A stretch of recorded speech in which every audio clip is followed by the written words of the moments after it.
करा.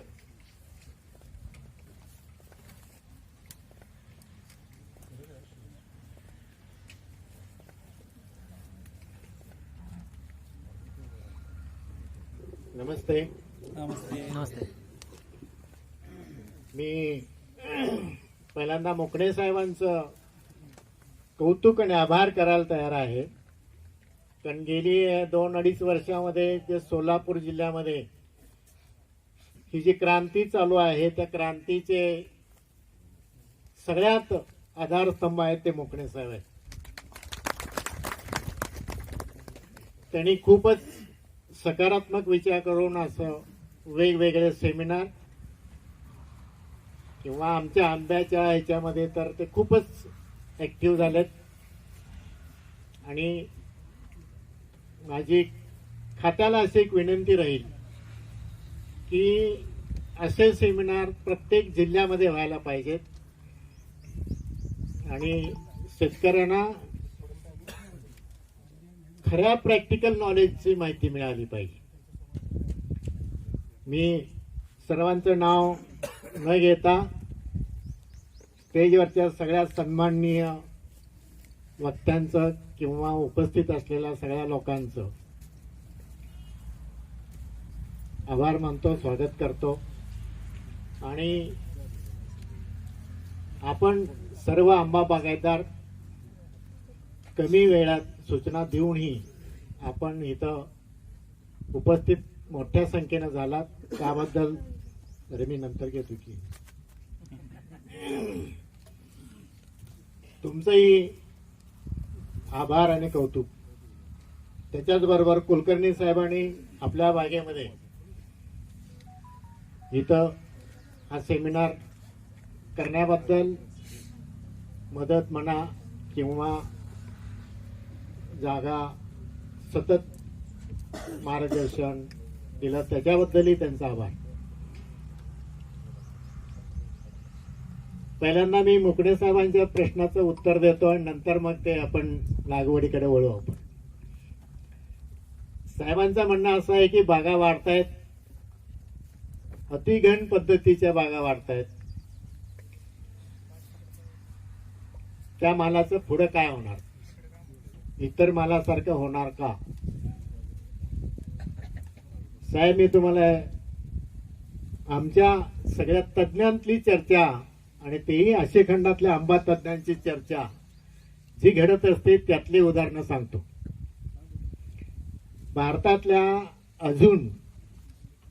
भारतातल्या म्हणण्यापेक्षा जगातल्या अजून 80% लोकांनी आंबा चाखलेला नाही आहे. हे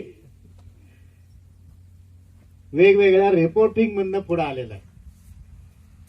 मग आता फक्त तुम्ही जे तयार करताय तो माल फक्त 20% लोकांच्या पर्यंत पोहोचतोय. 80% लोक अजून आंबा चाकणार आहेत. म्हणजे तुम्हाला अजून किती मोठी संधी आहे हे लक्षात घ्या. प्रश्न कुठे येतोय, आंबा आपण पिकवतो पण पुढच्या गोष्टीची आपण काळजी घेत नाहीये किंवा तिकडे लक्ष देत नाहीये, त्यामुळं आपण अडचणीत येतो. तुम्ही कोकणात कुठेही जावा, कुठल्याही गावात जावा, प्रत्येक घरटी आंबा प्रक्रिया युनिट आहे. प्रत्येक घरटी. ते कसं घडतंय आणि आपल्याकडे काय घडत नाहीये ह्याला एकमेव कारण आपण शेतकरी आहोत. आपण जर डोळे उघडे ठेवून प्रक्रिया आणि मार्केटिंगकडे जर बघितलं तर खूप मोठ्या संधी आहेत, खूप मोठ्या. आंबा हा ड्रायफ्रूट मध्ये आलेला आहे. आता किती लोकांना माहिती आहे? स्टेज सोडून द्या, किती शेतकऱ्यांना माहिती आहे आंबा ड्रायफ्रूट मध्ये आहे? गेली 4 वर्षापासून आंबा हा ड्रायफ्रूट म्हणून विकला जातो. किती लोकांना माहिती आहे? का नाही आपण ह्याचा अभ्यास करायचा? करणं गरजेचं आहे. आणि हे कोकणामध्ये घरटी चालू आहे. का नाही आपलं फळ टिकणार? का नाही आपण त्याला 2-2 वर्ष 3-3 वर्ष स्टोअर करू शकत? करता येतं आणि मग याला जास्त पैसे मिळतात. हे करणंही गरजेचं आहे.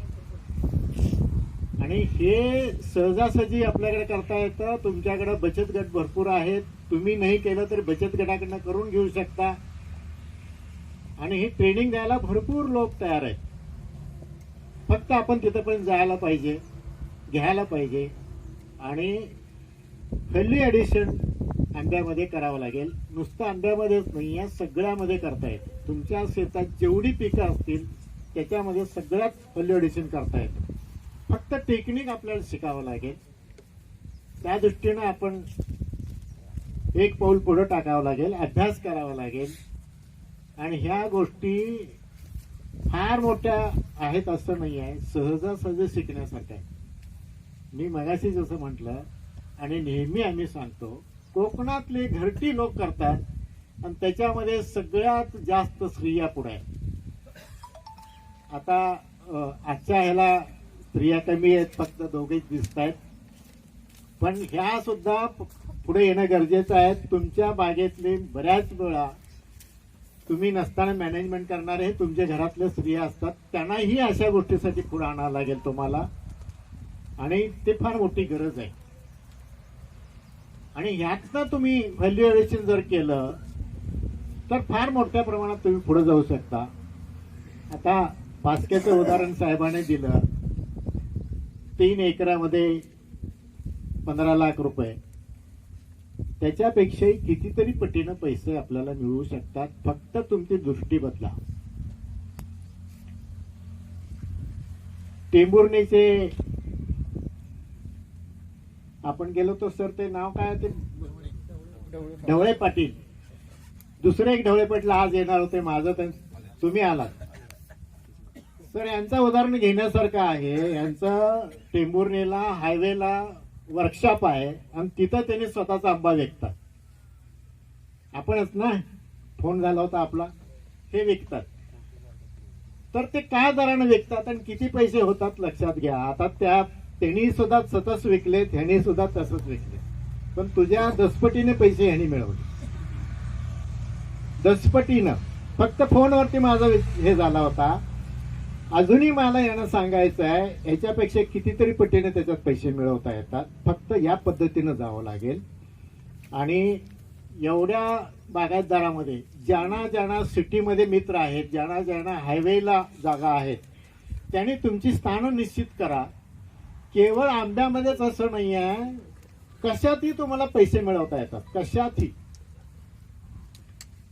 मी जानेवारीमध्येच औरंगाबादला गेलो होतो. तुमच्यात पण ती स्थिती आहे.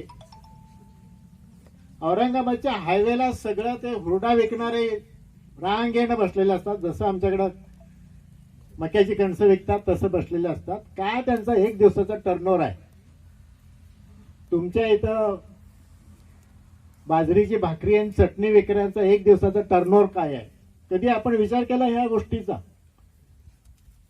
खूप मोठा टर्नओव्हर आहे. तसं आता ह्यांनी जे हायवेला आंबा ते विकतात, त्यांच्या वर्कशॉपमध्ये त्यांचा आंबा त्यांना कमी पडतोय, ते बाकीचं बाहेर न घेऊन यावर्षी आंबा विकणार आहे.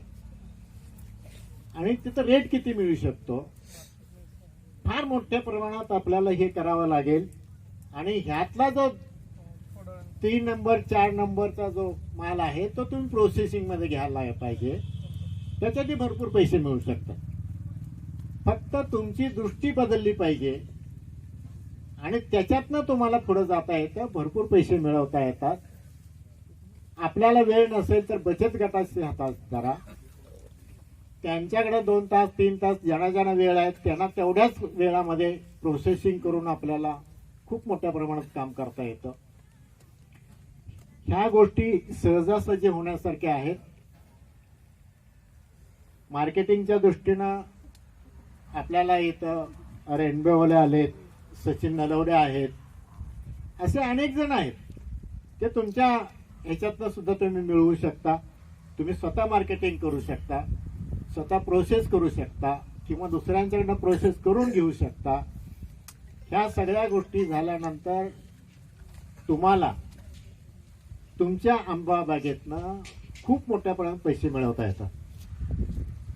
मी जरी हे शॉर्ट मध्ये सांगत असलो तर तुम्हाला एक प्रोसेस युनिट मधला एक पत्ता देतो. कुडाळ जवळ माणगाव म्हणून गाव आहे. कुडाळ पासून एक 8 ते 10 किलोमीटरवर माणगाव गाव आहे. तिथं हेगडेवर स्मृती सेवा केंद्र आहे. तिथं आंबा प्रक्रिया कशी करायची, 1-1.5 महिन्याचा कोर्स ते तुम्हाला माणगाव कुडाळ पासून एक 9 ते 10 किलोमीटर असेल. तिथं कुडाळमध्ये जाऊन विचारलं तर ते माणगाव कुठे आहे सांगतात. हा एक भाग हेगडेवार स्मृती सेवा केंद्र म्हणून एक सामाजिक संस्था आहे, ती प्रसिद्ध आहे. कुडाळ तालुका, सिंधुदुर्ग जिल्हा कुडाळ तालुका आहे. तिथं आपल्या लोकांना पाठवून 1.5 महिन्यात प्रोसेस संपूर्ण ज्ञान मिळू शकतं. त्याच्यामध्ये त्यांनी रातंबा, आंबा आणि जांभळ या 3 वरती हे करतात. पण तुम्ही एक शिकला तर सगळे त्याच्यात बसवता येतात. त्यामुळं ते पण काय अडचण येणार नाही आहे. कोणाला शक्य असेल त्याने ट्रेनिंग देऊन या, किंवा कोणाला शक्य असेल त्यांनी नातलगांना, कोणाला शक्य असेल त्याने नवीन पिढीला हे करून मोठ्या प्रमाणात तुम्ही प्रोसेसमध्ये उतरू शकता. जर ही प्रोसेस शिकून जर तुम्ही पावडर फार्म मध्ये गेलात तर तुफान पैसे आहेत. तुफान एक्सपोर्ट मोठ्या प्रमाणात करता येतो पावडर फार्म मध्ये. तर ह्या गोष्टी करत असताना इथं माझ्या माहितीप्रमाणे 50% सगळं युवा वर्ग आहेत. यांनी याच्यात जास्त लक्ष द्यावं लागेल. म्हणजे तुम्हाला तुमचं जो संपूर्ण आयुष्य पुढं आहे त्याच्यामध्ये जर तुम्हाला मोठं व्हायचं असेल, पैसा मिळवायचा असेल, शेतीचं उत्पन्न वाढवायचं असेल तर ह्या गोष्टी करणं अत्यंत आवश्यक आहे. आता याच्यामध्ये कुणाला शंका असतील त्यांनी प्रश्नोत्तराच्या याच्यात विचारा. मी माझ्या टॉपिककडे वळतो. पहिल्यांदा आपल्याला प्रत्येक एकरी आंब्यामध्ये टनेज वाढवावं लागेल. आणि हे जर टनेज वाढवायचं असेल तर आपल्याला प्रत्येक एकरी आंब्याची झाडं वाढवावं लागतील. गव्हर्नमेंटनं पहिल्यांदा एकरी 40 झाडं सांगितली होती. 30x30 वर लागवड होत होती. आता काही प्रमाणात त्यांनी तो नॉर्म कमी केलाय, पण अजूनही आहे. 15-15 वरती लागवडला परवानगी काही प्रमाणात दिलेली आहे. पण 15-15 वरती लागवड केली तरीही 200च्या पुढे झाडं जात नाहीत आणि त्याचं टनेज पर एकर वाढत नाही आहे. म्हणून आम्ही सर्वसाधारण 1984 पासून 80ला स्टार्ट केलं होतं, पण 84ला गती घेतली कल्टर आल्यानंतर. आपल्याकडं भारतामध्ये 1984ला कल्टर आलं. तेव्हापासून आंबा टनेज कसं वाढवायचं ह्याला गुंजाडे साहेब आणि मी दोघांनी प्रयोग करत गती वाढवली. तेव्हापासून आज अखेर म्हणजे गेली जवळजवळ 41 वर्षे आम्ही दोघंही याच्यावरती काम करतोय. गुंजाडे साहेब हे आशिया खंडातले आंबा तज्ञ आहेत. इस्रायल एवढा मोठा प्रगतशील देश असून सुद्धा गुंजाडे साहेबांना स्वतःच्या खर्चानं ते घेऊन जातात आणि त्यांची कन्सल्टन्सी घेतात. त्यामुळं ती मोठी व्यक्ती, महान व्यक्ती आहे. ती आता सावंतवाडीला असतात. सांगलीला बऱ्यापैकी 1-2 महिन्यात येतात. परवाही येऊन गेलेत. ते दत्त शुगरवरती नदी बुड क्षेत्रामध्ये कुठली पिकं वाढवता येतील ह्याच्यावरती, आणि ते आता गेली 6 महिन्यामध्ये 3 सेमिनार झालेत. गेल्याही 11 तारखेला तो सेमिनार पार पडलाय. शुगर बीट ते एक पर्याय आहे. त्याच्याच बरोबर फळपिकं कुठली करता येतात याच्यावरती मोठं काम चालू आहे.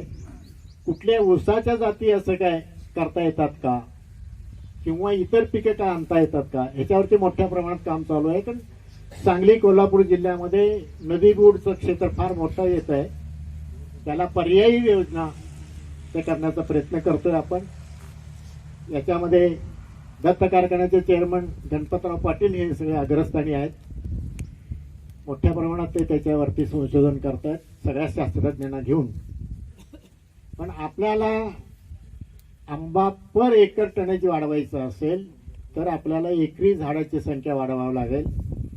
आणि तो जो आम्ही प्रयोग शेवटचा केलेला आहे तो 2006चा आहे. 2006ला आपण 3x14 वरती लागवड केली. त्याच्या पूर्वी 2004 4ला जामनगरला रिलायन्समध्ये केली. पहिल्यांदा भारतात रिलायन्समध्ये तो प्रकल्प झाला 4ला, आणि नंतर आपण 6ला सांगली जिल्ह्यामध्ये केला. आणि मोठ्या प्रमाणात आपण त्यात सक्सेस झालेलो आहोत. एकरी टनेजमध्ये खूप मोठ्या प्रमाणात फरक पडू शकतो. हे जे 3x14 किंवा 3x15ची जी अतिघन पद्धत आहे, याच्यामधले काही नॉर्म्स आहेत ते तुम्ही लक्षात घेणं अत्यंत आवश्यक आहे. ही जी लागवड आहे ती दक्षिणोत्तर लागवड करावी लागेल आपल्याला, कधीही पूर्व पश्चिम करायची नाही. त्याला दक्षिणोत्तर करण्यासाठी जे काय तुमचं रान असेल त्या रानामध्ये तशाच चरी पाडून करणं गरजेचं आहे. त्याला सगळ्यात महत्वाचं कारण, जेवढी संख्या तुम्ही वाढवाल आणि प्रत्येक झाडावरची फळाची संख्या जेवढी कमी कराल तेवढं तुम्हाला येणारं फळ क्वालिटीचं आणि मोठ्या साईजचं मिळू शकतं. मार्केटमध्ये तुम्ही कुठेही गेलात तर पहिल्यांदा तुम्हाला मोठं फळ बघितले की आकर्षण वाटतं. लहान फळं पहिल्यांदा कुणी घेत नाहीयेत, मोठ्या फळाकडेच आकर्षण जातं आणि तेही घेणं अत्यंत गरजेचं आहे. शास्त्रीय दृष्टीने ते चांगलं आहे. ते कसं, तुम्ही कुठलंही फळ, कुठलंही, आंबाच म्हणत नाही, कुठलंही फळ लहान साईजचं, मध्यम साईजचं आणि मोठ्या साईजचं एक एक किलो घ्या आणि त्यातला गाभा बाजूला काढा आणि वेस्टेज बाजूला काढा आणि त्याचं वजन करा. लहान फळावरती वेस्टेज जास्त आहे, मध्यमला कमी आहे, मोठ्या फळाकडं वेस्टेज कमी आहे. म्हणजे तुम्ही पैसे दिलेत ते वेस्टेजला दिलेत का पल्पला दिलेत हे सरळ सरळ पुढे येतं. आंब्यामध्ये केशर जी लागवड आहे त्याच्यामध्ये आता नवीन जी व्हरायटी आम्ही सिलेक्शन काढलेली आहे ते जम्बो केशर आहे. जम्बो केशरचं फळ हे सर्वसाधारण 400 ग्रॅमपासून पुढं असतं आणि आपला जो केशर नेहमीचा आहे हे जास्तीत जास्त मोठं झालं तर 350 ग्रॅमपर्यंत जातं. मग वेस्टेजमध्ये जर दोन्हीची तुलना केली तर केशरपेक्षाही जम्बो केशरमध्ये वेस्टेज कमी आहे. केशरमध्ये 60 ते 62 ते 65% पल्प आहे, जम्बो केशरमध्ये 80 ते 82% पल्प आहे. मग तुम्ही घेताना जर फळ जर मध्यम किंवा लहान घेतलं तर तुम्ही वेस्टेजला पैसे जास्त देताय, पल्पला पैसे कमी देताय. जर जम्बो केशर घेतलं तर तुम्हाला पल्प जास्त मिळणार, वेस्टेज कमी होणार.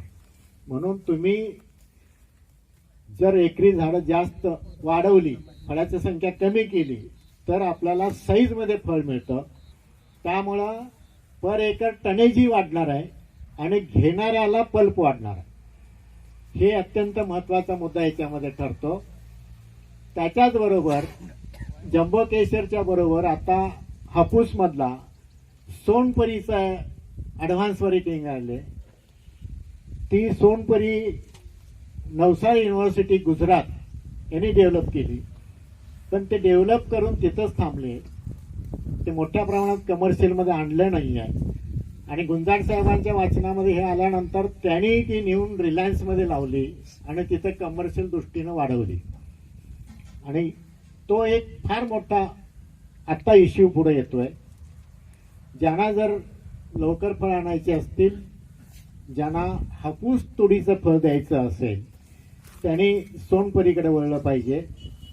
सोलापूर जिल्ह्यामध्ये प्रभाकर चांदणे साहेबांनी 7 वर्षापूर्वी गुजरातहून म्हणजे रिलायन्समधनं आणून 600 झाडं लावलेत. त्यांची मोठी बाग आता फळावरती आहे.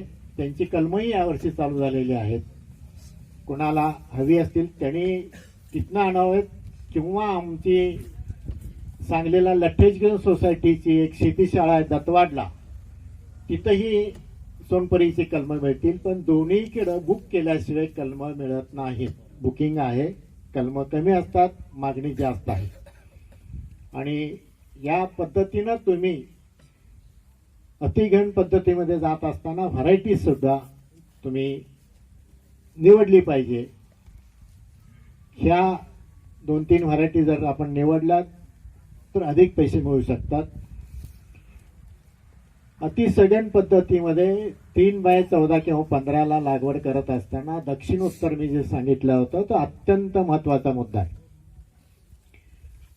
आपल्या शेतामध्ये किंवा आपण करत असलेल्या पिकामध्ये आपण फार कमी प्रमाणात निरीक्षण करतो.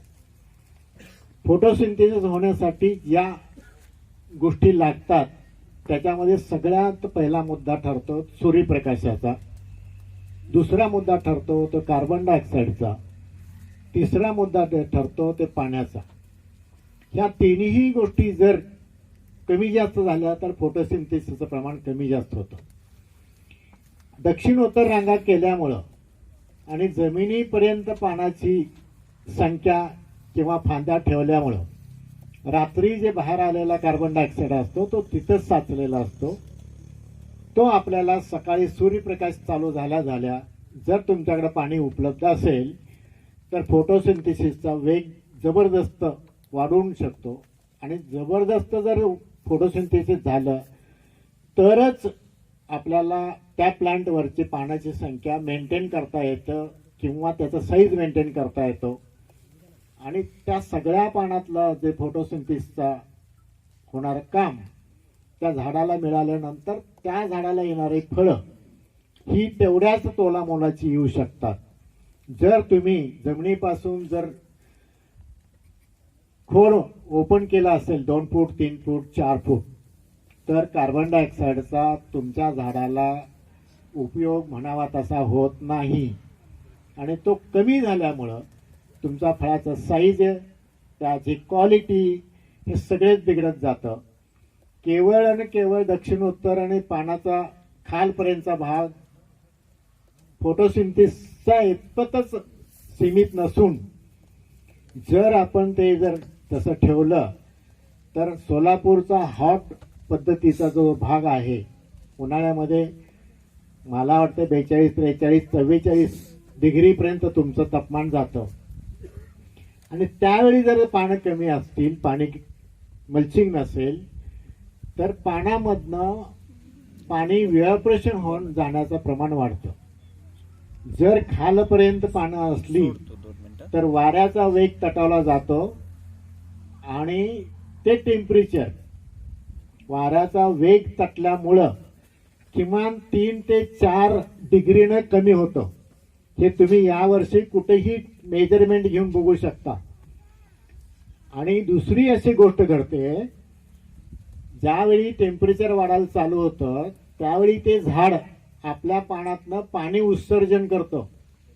त्या पानाच्या वरच्या सरफेस मधलं टेम्परेचर मेंटेन करण्यासाठी. जसं उन्हामध्ये गेल्यानंतर आपल्याला जसं घाम येतो तशी ती सिस्टीम आहे झाडामधली. आणि ती सिस्टीम चालू झाल्यानंतर तिथली आर्द्रता वाढते. आर्द्रता वाढल्यानंतरही टेम्परेचर कमी येतं. हे घडवून त्या झाडाला फायदा मिळवायचा असेल तर दक्षिण उत्तर आणि जमिनीपर्यंत पाना हे सगळ्यात महत्वाचा मुद्दा ठरतो तिथं. हे असे अनेक मुद्दे आपण आपल्या झाडाला मिळवून देण्यासाठी ह्या सिस्टीम तुम्ही वापराव्या लागतील. यातले फार डिटेल्स मी सांगत बसणार नाही आहे, कारण हे जे तुम्हाला पाहिजे असेल तर माझ्या एक 10 पानी लेखामध्ये ते आहे. ते मुकणे साहेबांना मी मगाशीच ट्रान्सफर केलेलं आहे, आधीही केलेलं आहे, आत्ताही केलंय. मुकणे साहेबांनी आपल्या ग्रुपवरती ते सोडलं तर आपल्या सगळ्यांना मिळून जाईल, प्रश्न येणार नाहीये. कारण त्याच्यामध्ये वेळ न घालवता आपण इतर मुद्दे पण घेणं अत्यंत आवश्यक आहे जे त्या लेखामध्ये नाही आहेत. पहिल्यांदा मी मगाशीही बऱ्याच लोक आपण शेतीत मध्ये ज्यावेळी आज जाऊन चर्चा केली त्यावेळी सगळ्यांना एकच सांगितलंय, पाणी नियोजनावरती 80% रिझल्ट आहे. आपण आता जे पाणी नियोजन करतोय किंवा आता पाणी वापरण्याची पद्धती जे घेतोय हे अत्यंत चुकीचे आहे. एक लॅटरल पद्धती तर अत्यंत चुकीची आहे. या संबंधी वेगवेगळ्या लोकांशी मी चर्चा वगैरे करतो, त्यांच्याकडनं आम्हाला बऱ्याच अपोज होतात. हा जरी भाग असला खर्चाच्या दृष्टीनं बाकीच्या दृष्टीनं, पण आपल्याला सगळ्यात महत्वाचा मुद्दा ठरतो कमी पाण्यामध्ये जास्त उत्पादन. आता तरी जे प्रगतशील देश आहेत त्यांची कन्सेप्ट अशी आहे की प्रत्येक लिटरला उत्पादन, पर लिटर उत्पादन तुमचं किती आलं सांगा. पर एकरी संपलं आता. पर लिटर तुम्ही पाणी दिलेलं तर उत्पादन किती आलं, हे ज्यावेळी कन्सेप्ट आपण घेऊ शकतो किंवा विचार करतो त्यावेळी आपल्याला प्रत्येक आंब्याच्या रोला किमान 4 लॅटरल पद्धती वापरावं लागेल. किमान 4 लॅटरल पद्धती म्हणजे 4 ड्रिपर्सच्या लाईन्स असतील ते टाकावे लागतील. झाडाला टेकून 6 इंचावर पहिली यावं लागेल आणि त्यापासून दुसरी 1 फुटावर यावं लागेल. असं त्या बाजूला पण करावं लागेल. ह्याच्याच बरोबर अत्यंत महत्वाचा मुद्दा जो इरिगेशनवाल्यांनी आतापर्यंत आपल्याशी चर्चा न करता झाकून ठेवलेला मुद्दा आहे तो असा आहे, एका ड्रिपरमधनं पाणी ज्यावेळी पडतं त्यावेळी ते राऊंड पद्धतीनं खाली जातं आणि आपण जे ड्रिपरचं जे अंतर ठेवलेलं असतं ते किमान 40 सेंटीमीटर असतं. 40 सेंटीमीटर जर अंतर असेल आणि दोन्ही ड्रिपरच्या मधलं जर अंतर पूर्ण पाण्यानं भिजला पाहिजे किंवा अपसा कंडिशन मध्ये जर आलं पाहिजे असं असेल तर किमान ड्रिपर पासून 20 सेंटीमीटर दोन्ही बाजूला पाणी गेलं पाहिजे. दोन्ही बाजूला म्हणजे 4ही बाजूला. बरोबर आहे. जर 20 सेंटीमीटर पाणी जर बाजूला जात असेल त्यावेळी ते सगळे कव्हर होत असेल तर ड्रिपरच्या सेंटरला पाणी किती खोल गेलं हे आपल्याला ड्रिपरच्या कंपन्या किंवा बसवणारे लोक सांगत नाहीत. ते किमान तिप्पट गेलेलं असतं. म्हणजे 20 सेंटीमीटर बाजूला जात असताना सेंटरला पाणी किमान 60 सेंटीमीटर खाली गेलेलं असतं. 60 सेंटीमीटर जर पाणी खाली जात असेल तर ऍक्टिव्ह मुळ्या सगळ्या वरच्या 1 फूट 1.5 फुटातच आहेत. आणि मग जर पाणी आपण खाली जास्त सोडलं तर खतं आणि जीवाणूनं तयार केलेलं एन्झाईम्स किंवा इतर घटक हे सगळं घेऊन खाली पाणी जातं. मग तुम्ही तुमच्या पिकाला पाणी दिलं त्या जमिनीनं पाणी दिलं हा महत्वाचा मुद्दा ठरतो.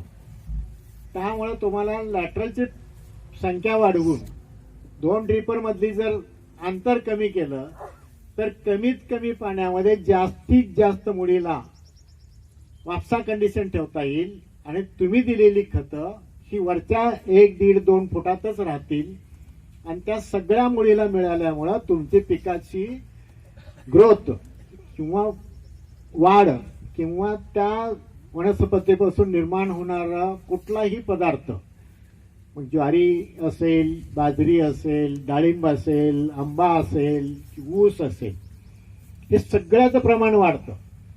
सांगली जिल्ह्यामध्ये यावर्षी वाळवा तालुक्यात सावळवडी गावामध्ये उसाला दोन्ही बाजूला ड्रीप टाकून ज्या शेतकऱ्यानं पर एकर 167 टन उतारा मिळवलेला आहे आणि ते नेटा फिल्म कंपनीचा असल्या कारणानं नेटा फिल्म कंपनी त्यांच्या स्वतःच्या ह्याच्यामध्ये ते टार्गेट केलेलं आहे. पण इथं सगळ्यात मोठी चूक आहे. मी शेतकऱ्यांनाही कल्पना दिली आहे, कंपनीला कल्पना दिली आहे. कोण नेटा फिल्मवाले असेल त्यांनी ऐकावं. त्यांचा जो ड्रिपर आहे तो 40 सेंटीमीटर वरती आहे. म्हणजे 20 सेंटीमीटर पाणी येत असताना पाणी गेलं किती खाली याचा त्यांनी विचार केलेला नाहीये. ऊसाच्या मुळ्या फक्त आणि फक्त 1.25 फुटात आहेत. 1.25 फुटाच्या खाली ऊसाच्या मुळ्या नाहीये.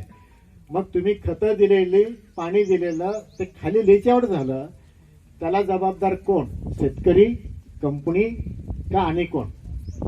या अनुषंगात खताचा डेटा सांगतो तुम्हाला. आता एवढ्या मोठ्या सबसिडीवरती आपल्याला खतं मिळत आहेत. सेंट्रल गव्हर्नमेंट, राज्य सरकार मोठ्या प्रमाणात त्याच्यावर पैसा खर्च करतं. पण याच्यातलं फक्त 30% फक्त आपण वापरतो, 70%चं नुकसान करतो. म्हणजे ही खतं लीचआउट झाली जातात किंवा एका ठिकाणी जास्त टाकली जातात. ह्या सगळ्या गोष्टी हे शेतकऱ्यांच्या चुका आहेत. हे पहिल्यांदा थांबवावं लागेल. कारण मोठ्या प्रमाणात परकीय चलन आपल्या खतावरती खर्च जातं आणि आपण विचार न करता खतं टाकल्यामुळं हे वेस्टेज जातं. त्याने 167 टन ज्यावेळी उतारा काढला त्यावेळी त्यानं रोज पाणी रोज खतं दिलेली आहेत.